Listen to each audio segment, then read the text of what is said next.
अस्सलाम वालेकुम स्टूडेंट्स। आज का हमारा टॉपिक है आयनाइजेशन कांस्टेंट ऑफ बेसिस।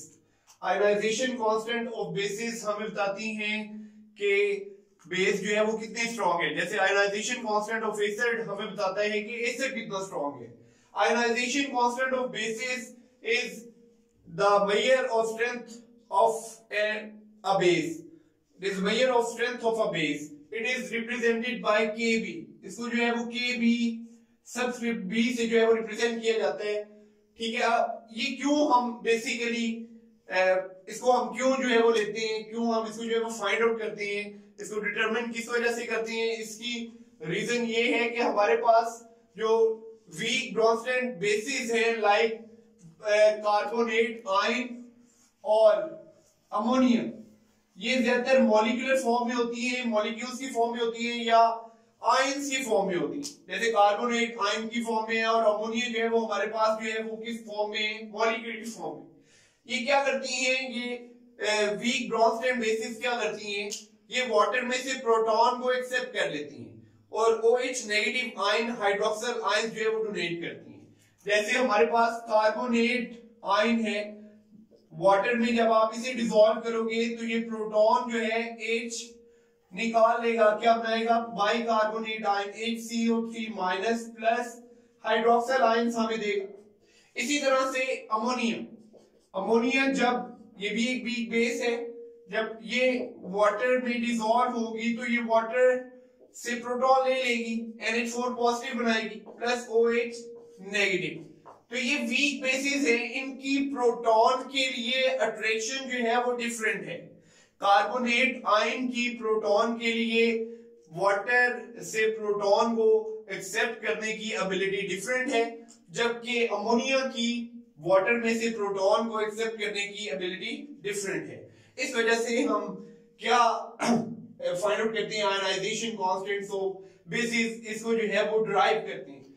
अब हमारे पास फर्स्ट करें अब नेक्स्ट हम डेरिवेशन पढ़ेंगे, derivation of K subscript B, ionization constant of a base. हमारे पास एक वीक बेस है बी, ये वाटर में डिसॉल्व होती है इस तरह से HOH gives us BH positive plus OH negative. आप इसकी Kc वैल्यू लिखोगे, then Kc is equal to concentration of BH positive into concentration of OH negative divided by concentration of B into concentration of water. Being in large excess में होने की वजह से, solvent होने की वजह से इसकी कंसंट्रेशन, किसकी कंसंट्रेशन, वाटर की कंसंट्रेशन जो है वो कांस्टेंट रहती है। इस वजह से हम इसे Kc के साथ लिखते हैं।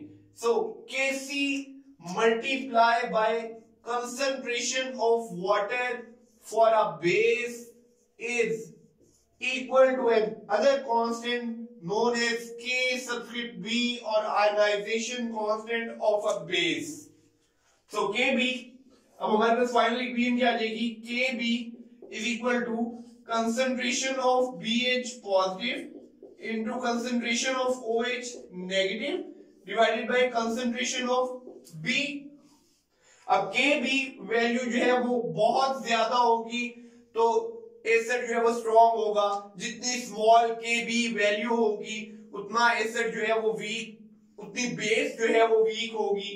BH पॉजिटिव, OH नेगेटिव और B की कंसंट्रेशंस अगर हमें पता है तो फिर हम आयनाइजेशन कांस्टेंट ऑफ बेस जो है वो फाइंड आउट कर सकते हैं।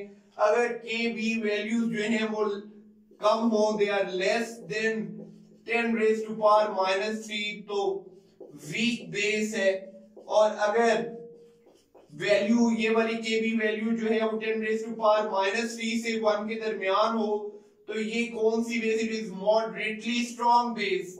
और अगर Kb वैल्यू जो है वो 1 से ज्यादा हो, it is more than 1, then base is very strong like NaOH, KOH, all alkalies. Group 1 के जितने भी हाइड्रोक्साइड्स हैं they are very strong bases because they dissociate 100% in water. ठीक है, तो ये बेसिस है। अब नेक्स्ट जो हमने शॉर्ट क्वेश्चन पढ़ना है वो बड़ा इंपॉर्टेंट है, that is what is pKa and pKb? pKa क्या होता है एंड pKb क्या होता है? अब जैसे हमने pH और pOH पढ़ा हुआ है, ठीक है, pH और pOH क्यों? Basically it is concentration of hydrogen ions and concentration of hydroxyl ions. Similarly हम pH क्यों लेते थे? ताकि हम वो जो कंसंट्रेशन हाइड्रोजन आयंस और हाइड्रोक्सिल आयंस की आती थी वो स्मॉल एक्सपोनेंशियल फॉर्म में आती थी। उस स्मॉल एक्सपोनेंशियल फॉर्म को होल नंबर में कन्वर्ट करने के लिए हम नेगेटिव लॉग लेते थे कंसंट्रेशन ऑफ हाइड्रोजन आयंस का और concentration of OH negative ions का। यहाँ पे भी बिल्कुल Ka और Kb का हम नेगेटिव लॉग लेंगे। pKa क्या होगा? pKa is negative log of Ka। इस तरह pKb क्या होगा? It is negative log of Kb। अब आपको स्ट्रेंथ के बारे में भी दो या दो से ज्यादा अगर आपके पास एसिड है या बेसिस है तो उनकी स्ट्रेंथ के बारे में भी आपको pKa और pKb वैल्यूज जो है वो बताती हैं।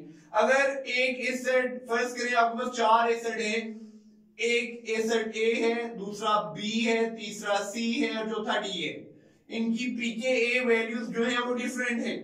pKa वैल्यू A एसिड की 1 है, B की 2 है, C की 3 है, D की 4 है। तो फिर pKa वैल्यू 1 वाला acid like A acid B से जो है वो 10 टाइम्स स्ट्रॉन्ग होगा। इस तरह A जो है वो C से 100 टाइम्स स्ट्रॉन्ग होगा और A जो है वो D से 1000 टाइम्स स्ट्रॉन्ग होगा।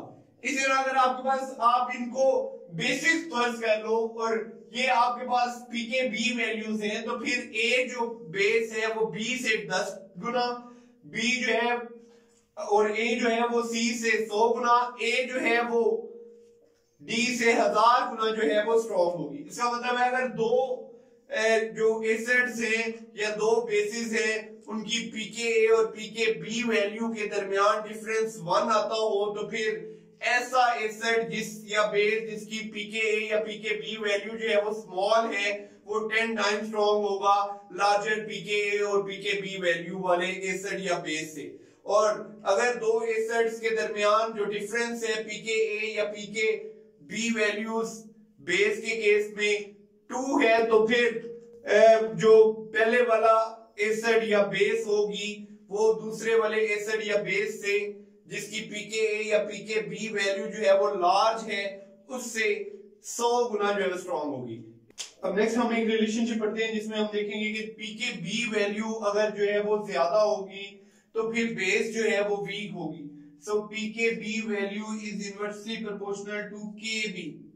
ये ज्यादा होगी, ठीक है, तो इसका मतलब है आयनाइजेशन जो है वो कम होगी और आयनाइजेशन कांस्टेंट कम आएगा। जब आयनाइजेशन कांस्टेंट कम आएगा तो बेस जो है वो वीक होगी। इस तरह pKb जैसे इनवर्सली प्रोपोर्शनल था Kb का, हम ये भी लिख सकते हैं pKa इनवर्सली प्रोपोर्शनल है Ka के। इसका मतलब है pKa वैल्यू लार्ज होगी तो एसिड वीक होगा, जबकि Ka वैल्यू लार्ज होगी तो एसिड स्ट्रॉन्ग होगा। होप आपको अच्छे तरीके से जो है वो समझ आई होगी। अगर कोई प्रॉब्लम हुई तो आप कमेंट सेक्शन में लाजमी बताइएगा।